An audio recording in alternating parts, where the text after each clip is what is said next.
Amados irmãos, quando nós olhamos para esses dois versículos, olhe para a sua Bíblia, se você tem uma Bíblia aberta, porque se você só olhar na tela, você não terá a chance de conferir aquilo que eu vou dizer agora.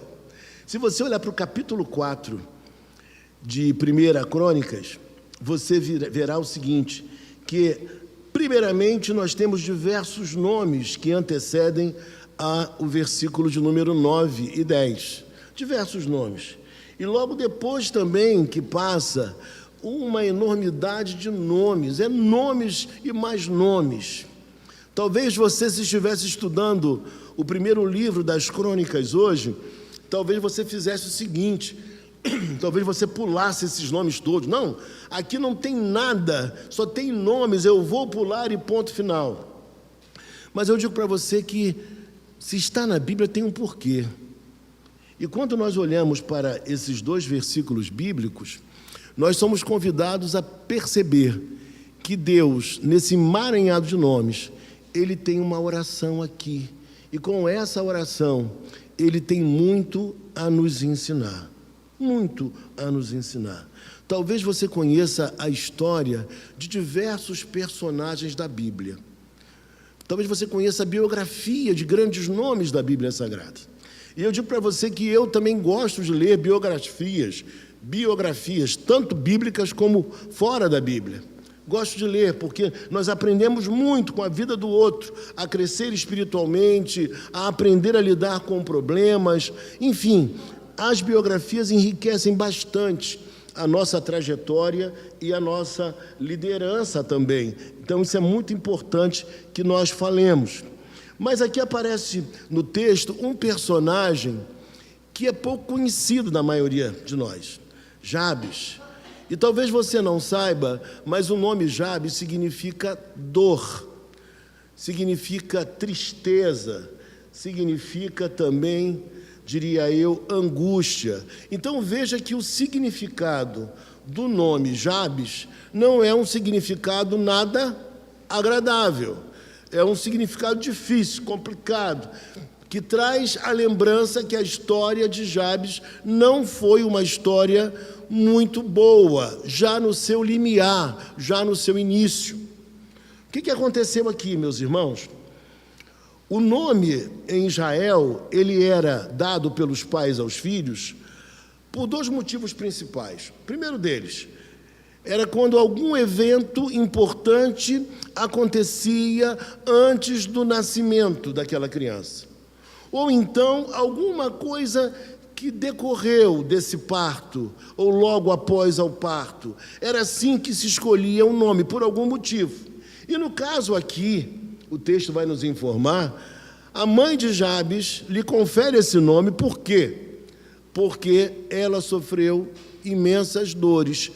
E a gente subentende que esse parto foi um parto extremamente complicado, além das dores habituais que as mulheres passam quando dão à luz. Então foi um parto complicado. E por conta disso ela resolveu colocar o nome do filho de Jabes. Mas imagine você alguém que quando passasse pequenininho, aí alguém dissesse, ali vai Jabes. Ou seja, ali vai dor. Ali vai sofrimento, ali vai tristeza. Ou seja, sua mãe colocou esse nome porque o seu parto foi um parto tremendamente difícil e complicado. Então veja o estigma que recaía sobre essa criança, sobre Jabes. Desde pequenino, ele era olhado como um causador de sofrimento.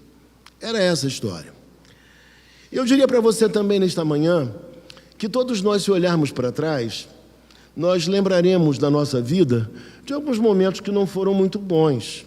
Nós lembraremos de dificuldades financeiras, de uma criação talvez, às vezes, um pouco dura, um pouco rígida, nada carinhosa, nada afetuosa.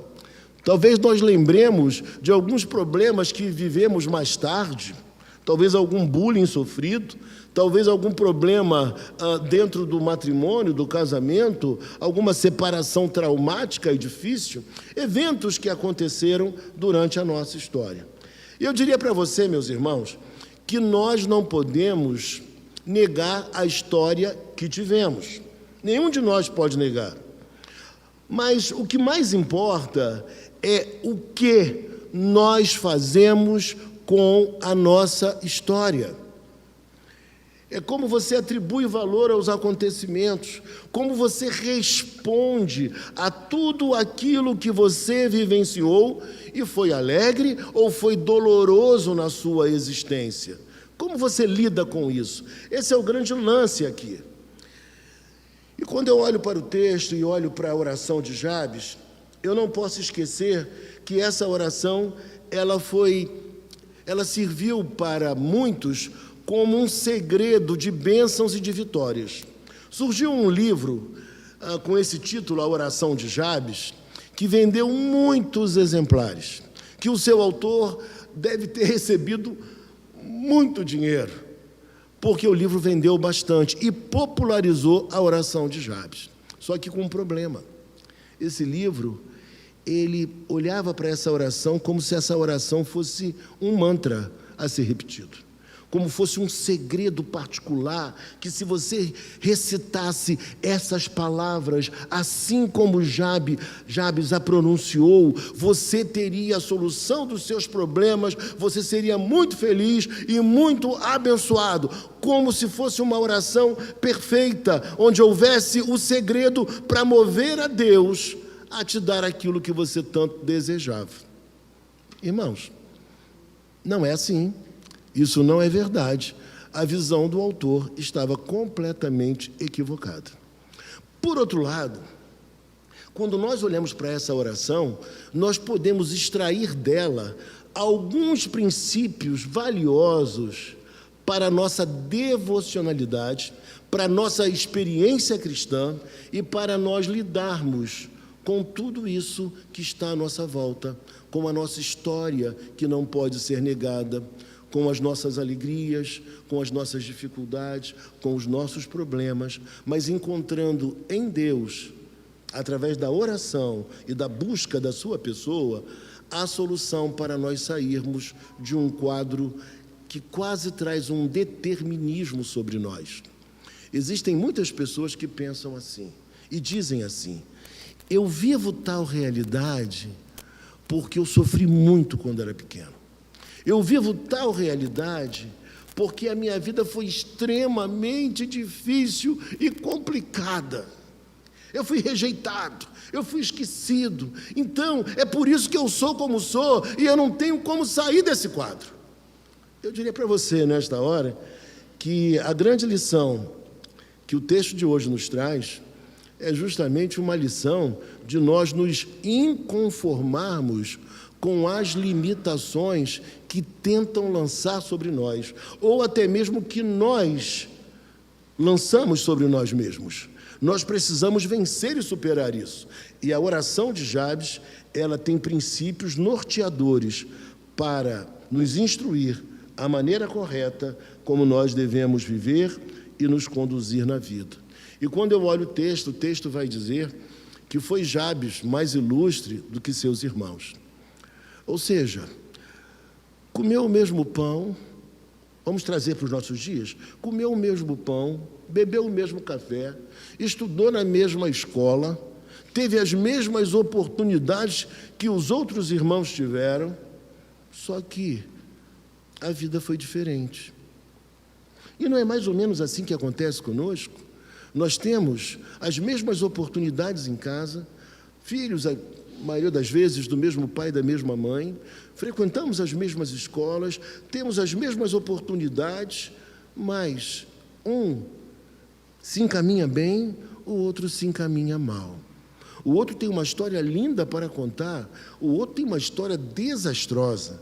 Tudo bem que tem outros fatores aí, mas nós não podemos cair naquela concepção de que o ser humano é fruto do meio.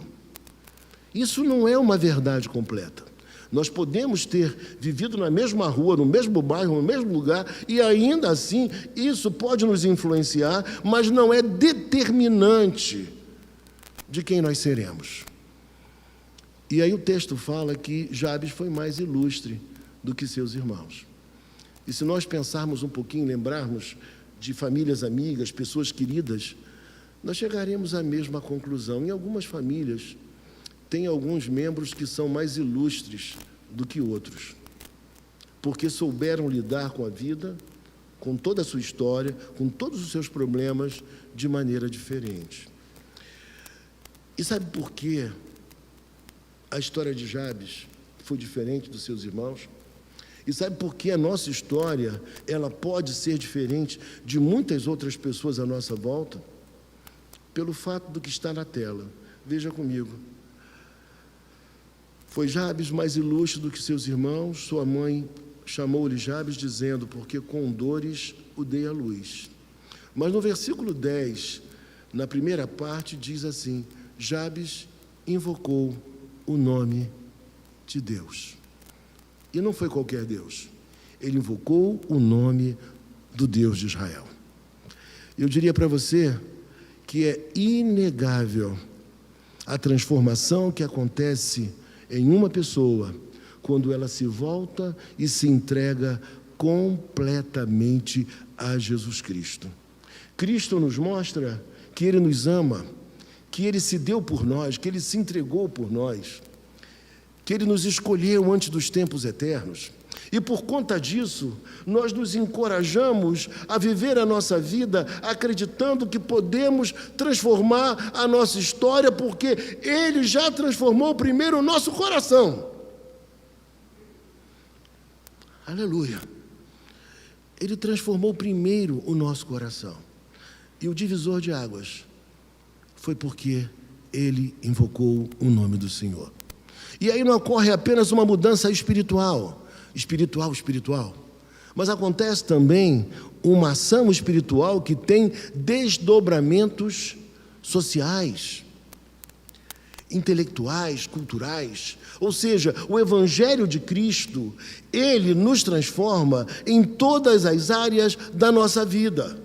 Mesmo aquela criança que não teve muitas oportunidades, ela começa agora a sonhar e acreditar que ela pode galgar novos espaços na sociedade.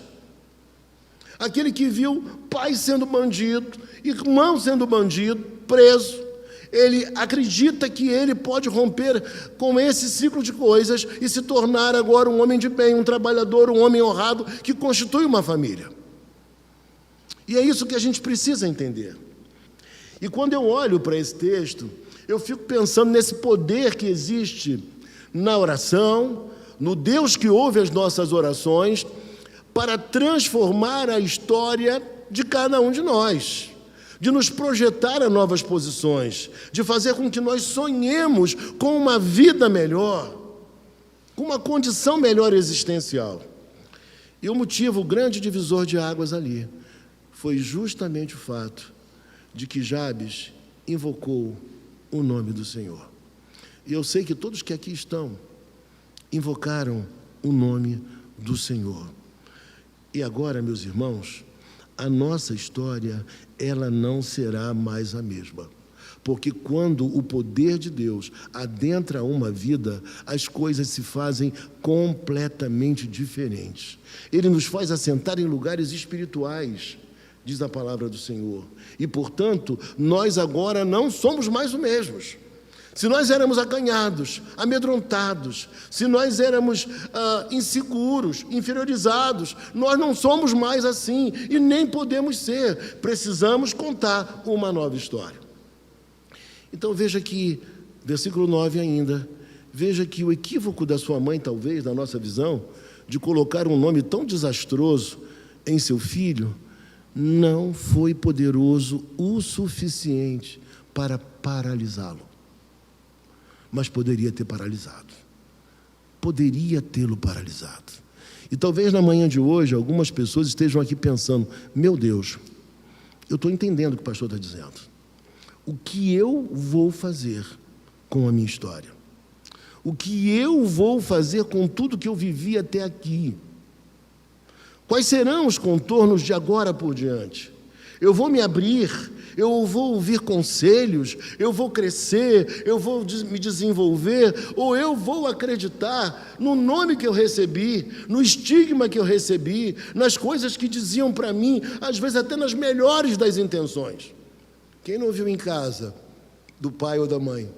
Menino, você é desastrado. Menina, nada que você faz dá certo. Meu pai do céu, você deixou a cozinha num estado deplorável. Quem de nós nunca ouviu tais coisas? E algumas delas que machucam profundamente o nosso coração.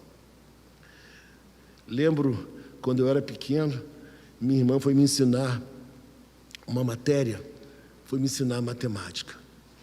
Eu estava com uma certa dificuldade. E ela, professora, e ela começou a me ensinar, e eu estava com uma certa dificuldade em aprender, confesso.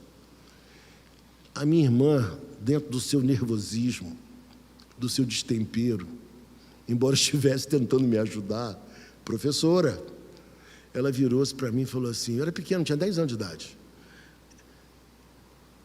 Você é? Alguém falou aí. Quem foi que falou? Alguém falou, você é burro. Irmãos, aquilo me doeu tanto, mexeu tanto comigo, que eu dei uma corrida da minha casa até o posto de gasolina da Alameda. Era uma distância boa. Eu não parei de correr até que eu cheguei lá. E quando eu cheguei lá, eu estava em prantos. E eu parei para pensar e falei assim, eu não sou burro. Eu posso não estar entendendo, mas eu não sou burro. Não desisti de mim mesmo, continuei estudando, me formei bem, e tudo que eu me propus a fazer, graças a Deus, eu fiz de forma satisfatória. Mas aquela palavra poderia ter gerado em mim um acanhamento, uma dificuldade. E eu estou tão livre em relação a isso, que eu não tenho nenhum pudor, nenhuma vergonha de falar isso diante de vocês, porque já passou, eu estou livre, eu estou curado, a minha mente não está condicionada a nada disso, muito pelo contrário. Mas a pergunta é, Jabes não aceitou o estigma. Jabes, ele demonstrou que ele possuía um valor que fora conferido pelo próprio Deus.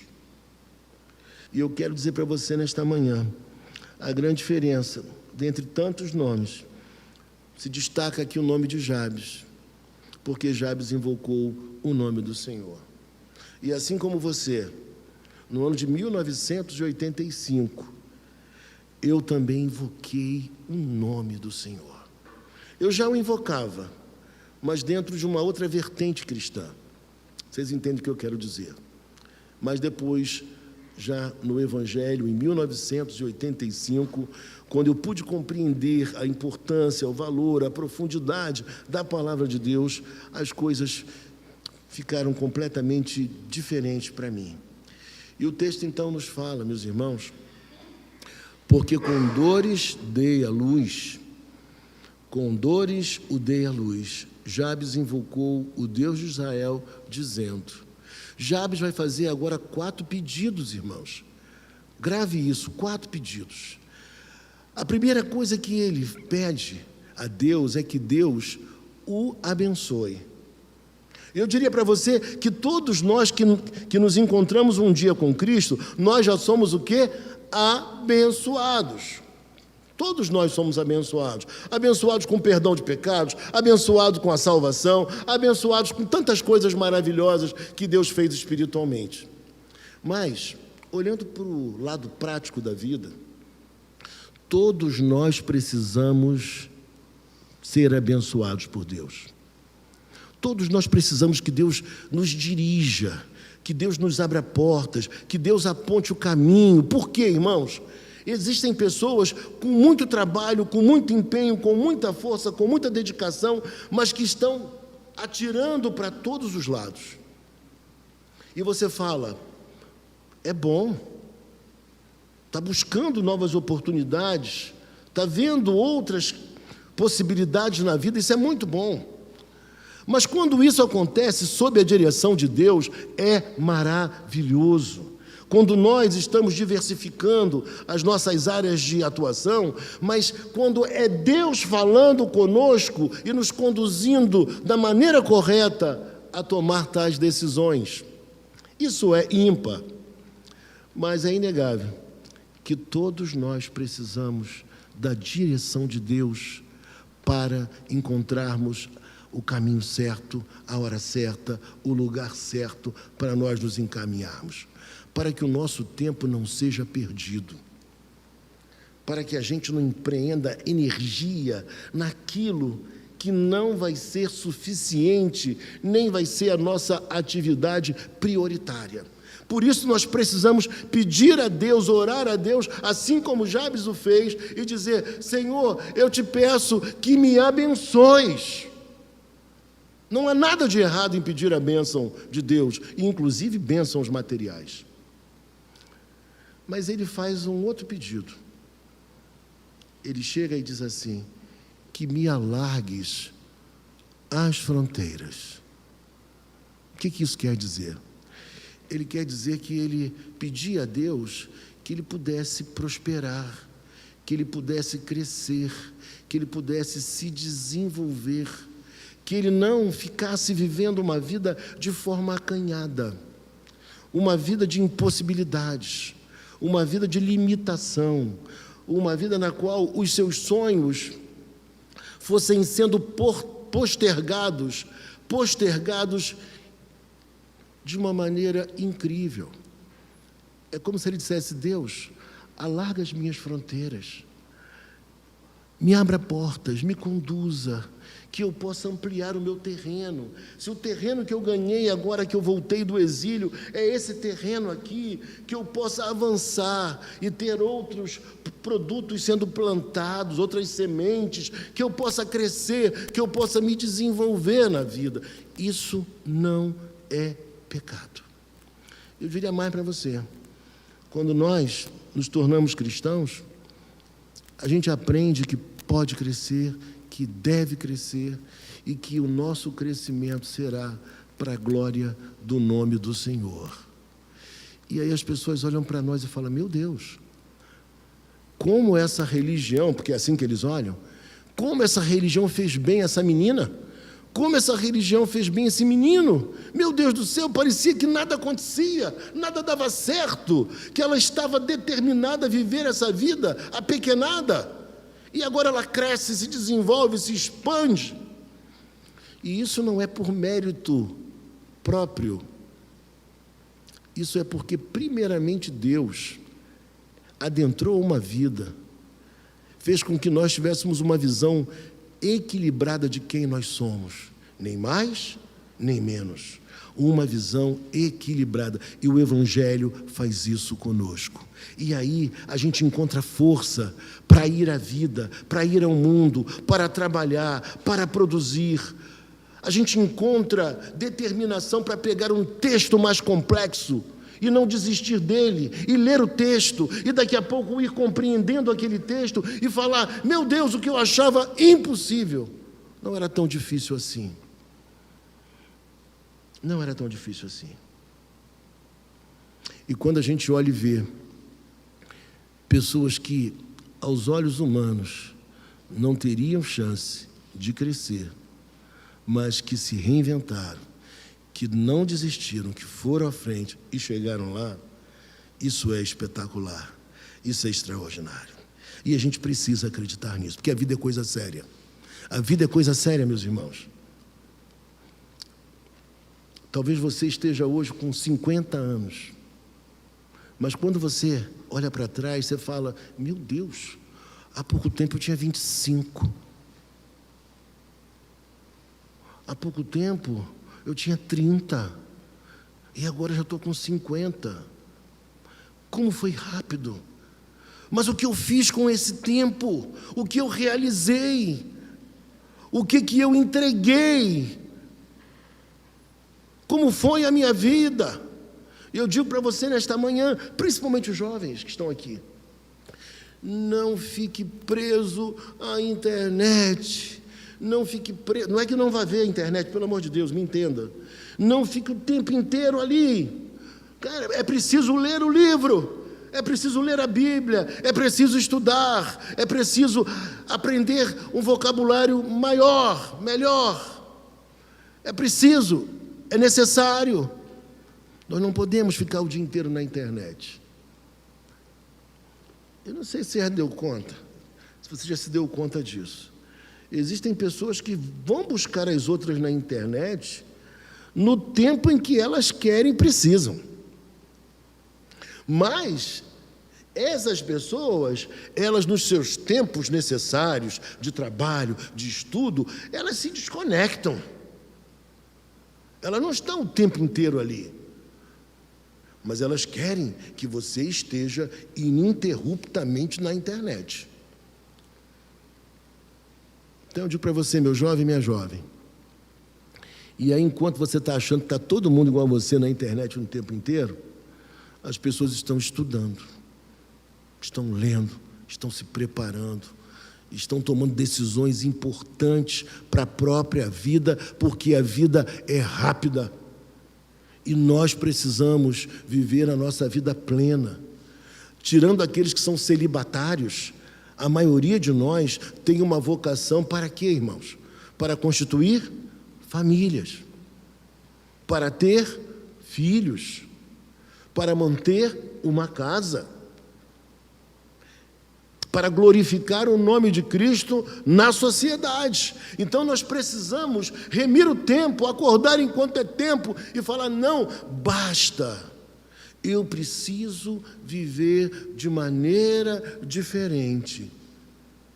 E tudo isso começa quando nós invocamos o nome do Senhor e quando nós pedimos a Deus as bênçãos que nós precisamos. Porque por vezes nós pedimos a Deus uma bênção, Deus concede a bênção, mas nós não estamos preparados para assumir aquela bênção. Por isso é necessário estudar, por isso é necessário ler, por isso é necessário a gente saber dedicar o tempo devido a cada coisa. Para com essa correria desenfreada, nós precisamos ficar conosco mesmo. Reservar momentos para a nossa devocionalidade, para o nosso coração, para a nossa leitura bíblica. Nós precisamos fazer isso, porque senão você vai ter, eu acho que eu tenho 2.000 amigos, eu acho, lá na internet. Mas seja sincero, eu tenho 2.000 amigos? Não tenho. Quem são aqueles que eu posso pegar o telefone e ligar e falar: ora por mim? Quem são aqueles que eu posso dizer: rapaz, eu nunca te pedi nada, mas hoje eu vou te pedir, eu estou precisando? Quantos nós poderíamos fazer isso? E a gente se ilude que tem 2, 3, 4, 5.000 amigos. Os amigos sempre serão poucos. E nós devemos preservá-los, amá-los, compreendê-los, apesar das suas falhas e das suas esquisitices. Eles já demonstraram que são amigos para a vida e a gente deve atribuir valor a eles. Ele faz mais um pedido então, ele pede para que Deus alargue, as suas fronteiras, porque ele queria viver vida ampla, ele queria viver vida melhor. E ele pede primeiramente a Deus. Ele não age sozinho, ele não acha que é ele que está conseguindo porque é muito inteligente, é muito capaz, é muito sábio. Não. Ele primeiramente pede a Deus que o abençoe, que Deus vá à sua frente, que Deus abra as portas. E talvez isso esteja faltando no meio evangélico hoje, da gente curvar a fronte, entender que Ele é superior e pedir a Ele: Deus, me abençoa, me abra a porta, me dê saúde para estudar, me dê condição de crescer.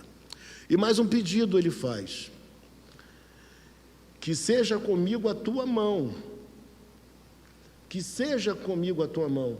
Ele pede a Deus que a mão de Deus estivesse sobre ele em todo o percurso, em tudo que ele fizesse, que a mão dele estivesse sobre a sua vida, a mão do Altíssimo. É como se ele dissesse: olha, eu não quero nada que não venha de ti, Senhor. Eu quero as bênçãos que são provenientes do Senhor. Eu busco no Senhor e não em outro lugar a tua bênção. Se bênção, entre aspas, vierem de outro lugar, de uma fonte que não seja o Deus Criador do céu e da terra, eu não quero. Porque eu creio num Deus que é poderoso para me abençoar. E a sua mão está sobre a minha vida. Amém? Então, que seja comigo a tua mão, essa mão invisível que te leva e te traz, essa mão invisível que impede que muitas coisas que a gente nem chega a saber aconteçam conosco. É uma mão invisível a nos guiar e a nos proteger durante toda a nossa vida e a nossa história. E aí ele faz mais um pedido. E esse pedido nos leva a lembrar, sabe de quê? Da oração do Pai Nosso. O que ele pede? E me preserves do mal, que poderia também ser traduzido como e me preserves do maligno. Me preserve das ações do diabo, tentando me desviar dos bons propósitos. Me preserve da ação do inimigo, tentando me levar para um caminho que não é o teu caminho, que não seja o teu caminho. Que a tua mão esteja sobre mim, que o Senhor me preserve do mal, para que a minha história seja uma história coerente. E por fim, irmãos, o texto fala: de modo que não me sobrevenha aflição. Ele pede a Deus: Deus, cuida da minha alma, cuida do meu coração, cuida das minhas emoções, para que não me sobrevenha aflição. Porque existem aflições, irmãos, que são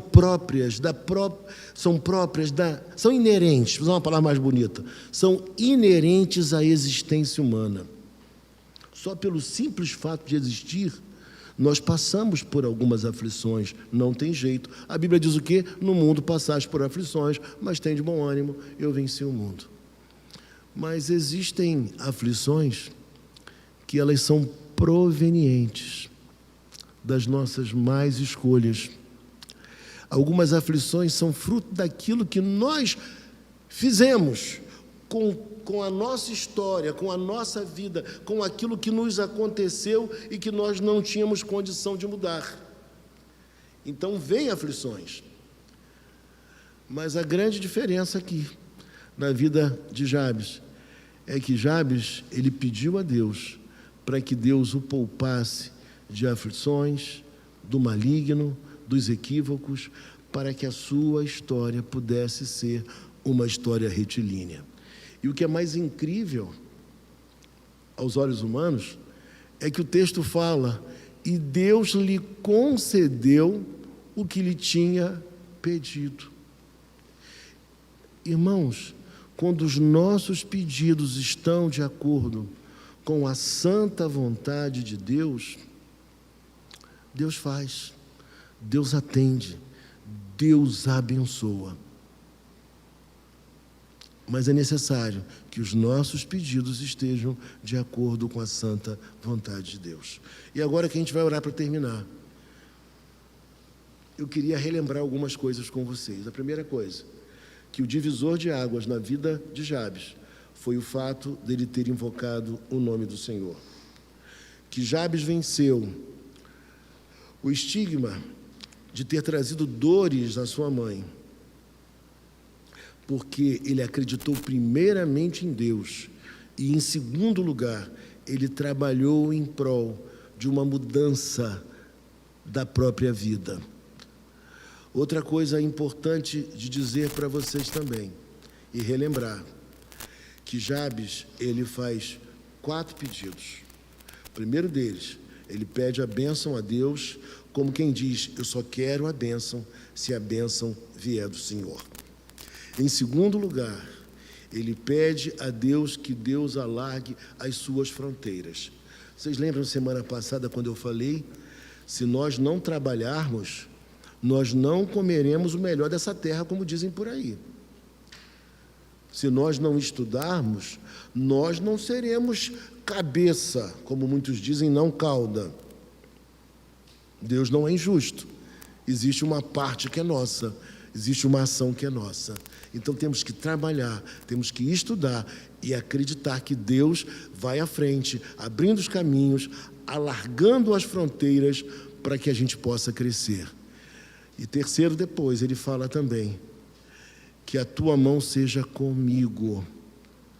E eu digo para você nesta hora, peça a Deus que a mão de Deus te guie, essa mão invisível.